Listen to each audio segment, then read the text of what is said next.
السلام علیکم پیارے دوستو، ویڈیو کو شروع کرنے سے پہلے اگر آپ نے ہمارا چینل سبسکرائب نہیں کیا تو چینل سبسکرائب کر لیں اور بیل آئیکن کو پریس کر لیں تاکہ آپ کو مزید اچھی ویڈیوز ملتی رہیں۔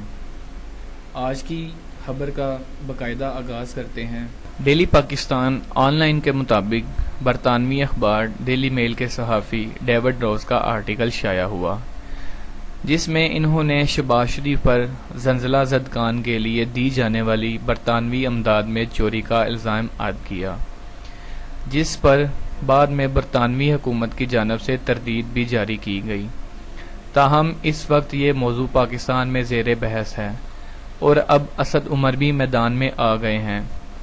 تفصیلات کے مطابق سوشل میڈیا پر یہ بحث چل رہی ہے کہ Asad Umar P T I میں شمولیت سے قبل 2009 سے 2012 تک پنجاب میں ڈی ایف آئی ڈی کے اسکل ڈیولپمنٹ پروگرام کے چیئرمین رہے ہیں، جس پر اب پاکستان تحریک انصاف کے سابق وزیر خزانہ اور موجودہ قائمہ کمیٹی برائے خزانہ کے چیئرمین اسد عمر بھی میدان میں آ گئے ہیں۔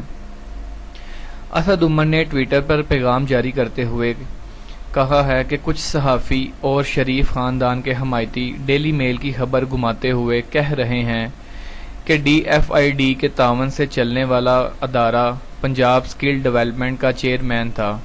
ہاں میں تھا، لیکن ڈیلی میل کا آرٹیکل زلزلہ ریلیف فنڈ کے پیسے چرانے کا الزام شریف خاندان پر لگا رہا ہے، جس کا اسکل فنڈ کے ساتھ کچھ لینا دینا نہیں۔ اپنے دوسرے پیغام میں اسد عمر کا کہنا تھا کہ اس کو بولتے ہیں سوال گندم جواب چنا۔